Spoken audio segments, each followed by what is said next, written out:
I think I might have done it. The it in question being I discovered a teen series in the 2020s that is unironically good. None of that so bad that it's good. None of that guilty pleasure labeling. I'm telling you, this is a show that doesn't talk down to its target audience. Can you imagine? On the count of three. 3, 2, 1. Hi, I'm LadyJenevia, and on my channel I talk about entertainment media. Today I'm going to be reviewing a new Prime Video series called We Were Liars. But before we get into that, let me walk you through my journey to this series. I was sent press screeners for this over a month ago, but I wasn't thinking about making new videos at that point. I was about to leave to go back home to Japan for a few weeks, and when I'm going home, I am not about to pack up all of my gear, of my camera, my light, my mic. No. I'm thinking about food. I'm thinking about seeing my family and finding clothes to buy that actually fit me. So I forgot about this series, but then when I got back, I was looking through some of my emails and going through my to-do list of videos that I would be working on.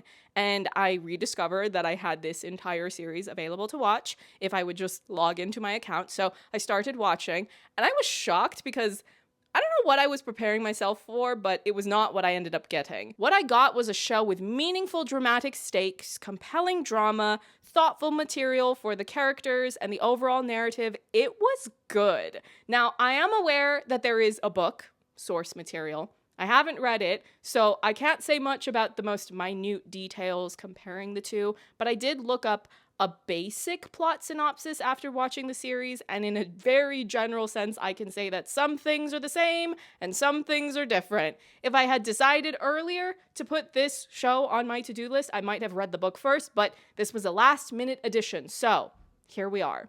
Now, I cannot go into all of the plot spoilers because I'm publishing this review right when the embargo lifts, but that's before the episodes are available for everyone. The show has not been released yet to the general audience, so if you have watched the show already and then you're finding this review afterwards and you're asking yourself, well, why are you not talking about insert some sort of major dramatic thing that happened in the story? There's a good chance that whatever you have in mind is something from the do not reveal list, so I'm not allowed to talk about those things if this is when I'm publishing. But before we get into more of my feedback, I'm going to share some information about the characters because it's a fairly large ensemble. There's a family tree going on, and a ton of these people are blonde white people, so you might get them confused, but worry not, I'm going to tell you who everyone is, and I will try to include pictures in the edit so that you can keep track. I've had a difficult time with people who make videos, especially going through book plots, but it can apply to film and television as well. If they make those videos without including pictures, because if there are too many characters, those names you're saying are going to blur together if you don't show me some pictures or even a character reference image if you're talking about a book plot. Maybe that's why I mostly stopped watching those types of videos, but that's neither here nor there. Anyway, let's go by generation and work our way down. Harris Sinclair is the grandfather of the Sinclair family, more like a dynasty, blood money empire. Where does he get his money from? I don't know, he's giving me healthcare CEO pre-8 o'clock news. He's giving owns a finance company his grandfather started. He's giving ancestors were literally the first colonizers of Turtle Island. Like some real Clint Eastwood energy. He is a menace, he bullies his children, and makes them compete against one another for money and for love and approval. Super racist. Wish him nothing but the worst. We also have his wife, Tipper Sinclair, the grandmother of the family. She's not as much of a supervillain as her husband, but she's still evil because she's enabling him, like that lady on White Lotus whose husband is a US Republican, but says that she's not because she's an independent. Tipper is not John Browning Harris back into the dirt where he belongs, but she does love her children more like a mother, whereas her husband Harris is just a supervillain playing power games for his own delusional worldview. Musty felon energy, throw the whole man away. Now that's my energy for the characters, but to give credit where it's due, David Morse, the actor who plays Harris, he plays this character perfectly. A different actor might have done too much, maybe they get too hyped on the idea of playing a villain, but we should have known he would deliver because this is David the Green Mile Morse. He knows exactly what he's doing. Then we have Harris and Tipper's 3 daughters, all blonde white women, all of them unhinged, about as evil and or mentally unwell as you would would expect when your father is an ultra-wealthy supervillain enabled by your mother. They are always competing with each other to try to be the favorite. They desperately want to be loved, and these women are delivering acting. If you want to see some acting, you need to tune in to see the Sinclair women getting into fights with each other. Fighting the likes of which you would expect to get from primetime Thursday evening television darlings. Penny Sinclair is played by Caitlin FitzGerald, and I'm going to be honest with you, audience. For a split second when I first saw her, I thought, now what is Elizabeth Debicki doing in a teen series on Prime Video? But then I realized it was in fact a different woman. But anyway, both of those women are fabulous. Did you see Elizabeth Debicki in The Man from U.N.C.L.E.? Now that movie is overflowing with Cold War propaganda, but the outfits are fabulous. I can't deny that. It's fashion meets... Penny is probably the most stone cold out of the trio. It's giving power hungry, ultra competitive. Like if she wasn't so busy trying to win the Sinclair family Hunger Games, she could be the CEO of a Fortune 500 company trying to rebrand capitalism as feminist while making her rounds on talk shows, podcasts. She might go to a white collar prison at some point, but she'll bounce back from that with a rebrand in about 10 to 12 business days. Then we have Carrie Sinclair. She is a recovering addict. She also has the most experience existing outside of the Sinclair family mold. She has been in a long-term relationship with a man named Ed Patil, who is played by Rahul Kohli, and she also has children from a prior marriage. It's a bunch of blonde white children running around on this show. And then Ed is there along with his nephew, but I will get to him after I finish this generation of characters. Next, we have Bess Sinclair, whom I believe is the youngest of this trio of daughters that's mentioned once or twice from what I can recall. And she is particularly interesting because initially she seems like she's the favorite daughter of her parents. Very stereotypical of the idea that the baby or the youngest child is the favorite, but very quickly that stops being the case. And then you really begin to dig around into all of the messy flaws that the daughters of the Sinclairs have, these peaks and valleys where sometimes they're more polished and put together, but other times they're extremely messy, flawed women that have been deeply damaged by their upbringing and these obscene extreme lengths they will go to try to live up to the expectations of their father and their mother to perhaps a slightly lesser extent. Actually, to be a bit fair, they talk about these rules or sayings that Tipper has taught to them about how to more or less be the perfect Stepford wife or present as such publicly. Oh, and Bess's husband is played by Dylan Bruce, Mr. B.D. Paul from Orphan Black himself. That was such a pleasant surprise because I had watched the show's trailer just to do a bit of a vibe check and see if it was something I would like to watch and potentially review. And from what I can recall, Dylan Bruce was nowhere to be seen in that trailer. Or maybe he did and I missed it. I'm not sure. Now we can move on to the next generation of characters. There are some children younger than this group of four, but they're not particularly prevalent in the overall story, so I'm not going to really discuss them.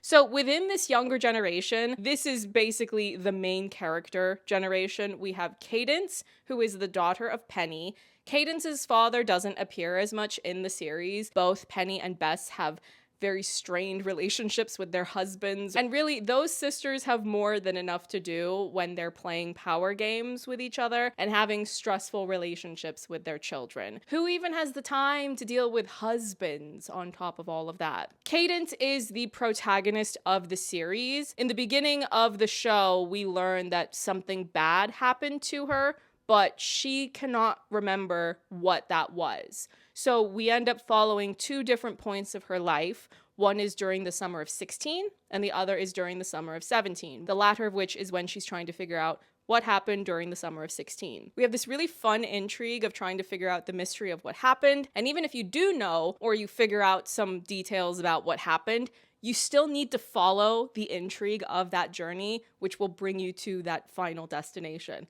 What happened? And how did we get there? Next, we have Gat Patil, who is the nephew of Ed. He started coming to the Sinclair summer home about a decade ago because that's how long Ed has been dating Carrie. And it didn't take long for Gat to become best friends with Cadence. But in episode 1, we quickly established them making this first switch of mutually coming forward with having deeper, more romantic feelings for one another. And let me just say that as a romance girly, I was very convinced and won over by this turn in their relationship, this romantic connection. Now, it's not all sunshine and roses. Their relationship has ups and downs, as do more or less all of the relationships on this show. Not just the romantic pairings either. We get a lot of family drama within or across generations, and the reasons for those rifts and the bigger themes that get addressed are what really give the show a lot more dramatic weight and substance than you might expect to see in a teen drama released direct to streaming in the 2020s. Gat is becoming more aware of how he is treated as an outsider because Harris is a big old racist. He and Ed are the only people of color in that space that don't work there as staff, and so he's being put into a really difficult position where he is the only one that can bring another perspective to these generationally wealthy friends of his about the immense privilege they have. Now, I will talk a little bit more about that momentarily, but let me finish with this group first. We have Johnny, the son of Carrie. He is the oldest of his siblings, and he's very volatile, very hot-tempered. He's done some bad things that he's not proud of, so then that makes him lash out even more because he's holding in a lot of the complex emotions he has about what he's done. And we also have Mirren, who is Bess's daughter. I should probably say this now.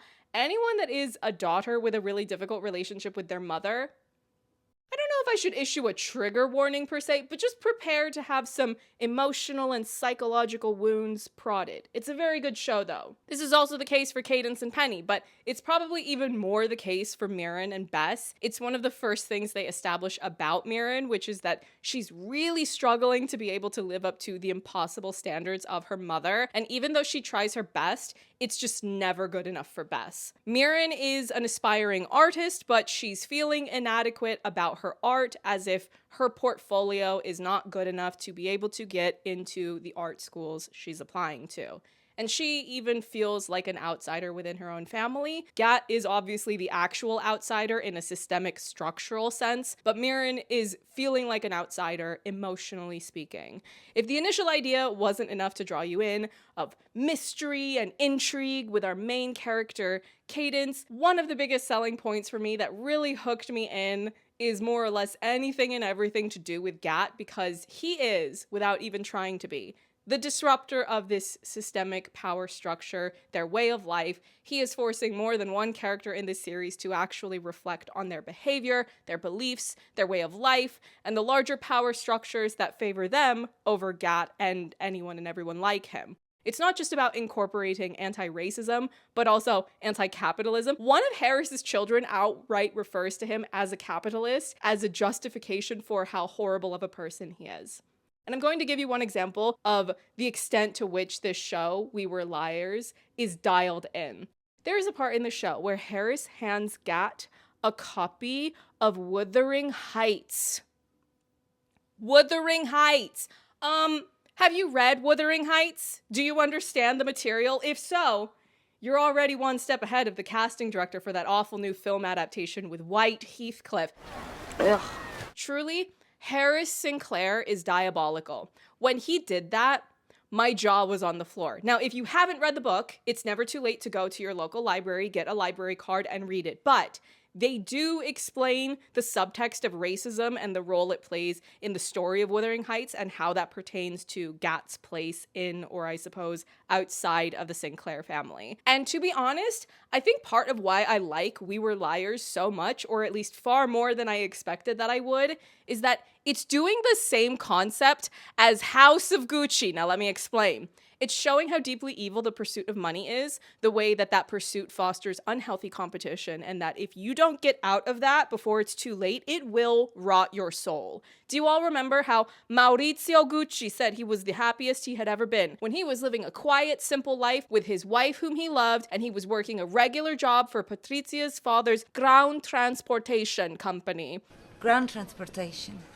This generationally wealthy man was hosing down trucks and happy as can be doing that. And as soon as he got back into the family business, his soul turned rotten, his marriage ended, and he got assassinated by a hitman. Well, We Were Liars shows a similar thing. This family, the more that they try to compete for money and validation from this evil system that their father perpetuates and inflicts on them, the more miserable they are. And as they try to force that idea onto their children and try to shape those children into what their family is supposed to be, the more unhappy everyone is. And I'm so pleasantly surprised by the fact that the show is not handling the potentially more YA audience that is going to be the main demographic to show up and watch this as if they're not smart. They're doing a lot to deconstruct all of these characters within the main foursome, but even the parent generation, where everyone at some point does the quote-unquote wrong thing. But they give all of them the chance to reflect on those decisions and decide whether or not that's the way they want to live their lives, whether or not acting in that way is in fact a reflection of the values they have and that they want to follow. And there's this real sense of urgency built into the story because you see how rotted these parents are. And if these children do not choose a different path and stand strong in those convictions, there is every risk that they could become their parents. You really get the sense that the children have more empathy and they feel more guilt about various misdeeds of theirs, more than their parents do about their own misdeeds, because of how much longer the parents have spent being indoctrinated into this way of life and normalizing it. So it starts to feel like even though you have the intimacy of a family drama, the scales somehow feel so much larger because it's like this battle for the souls of these children. Can they be the ones to break the cycle of their elders? I really cannot recommend this show enough, even if you're hesitant and you feel as though, well, you're past the point of caring about getting invested into the drama of teenage characters. You still have the parents to watch and the grandparents as well and everything they're getting up to. So there's definitely a cross-generational appeal when it comes to a potential audience to tune in. Also, just a random tidbit that is not from the plot itself. There was a point during one of these episodes where I was listening to the music playing in the soundtrack, and I was so taken aback because it was a highly melodramatic cover of How We Days Collide. First of all, I had not heard that song in years, and to have it be put back into the forefront of my brain like that, well, let's just say it was yet another way that show surprised me. So overall, I highly recommend watching We Were Liars. You've got romance, drama, commentary, compelling relationships with peaks and valleys, a mystery. I cannot speak to whether or not book fans will like it because as someone who has an ongoing series on my channel where I read the source material of an adaptation in the lead up to that adaptation's release, and then I follow that up with a review of the adaptation itself, I know that I can have my moments where I get very particular about certain details in the adaptation process, but as a show in its own right, We Were Liars worked very well for me. It far surpassed my non-existent expectations going into watching it for the first time, and yeah, I'm so pleasantly surprised. I really enjoyed this.